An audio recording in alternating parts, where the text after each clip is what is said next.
இந்த இயக்கம் பொன்விழா கண்ட கட்சி, தமிழகத்திலே 30 ஆண்டுக்கு மேலாக ஆட்சி புரிந்த கட்சி.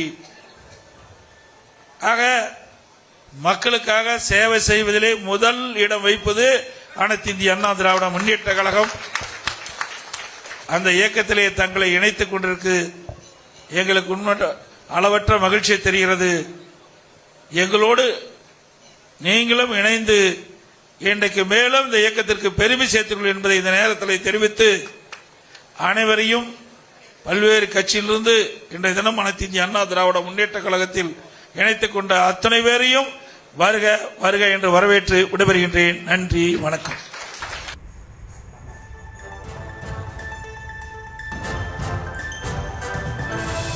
எதிர்க்கட்சித் தலைவர் இபிஎஸ் அவர்கள் கடலூர் மாவட்டம் சிதம்பரத்தில் தேர்தல் பரப்புரையில் ஈடுபட்டிருந்தார். அந்த காட்சிகளை நேரலையாக பார்த்தோம்.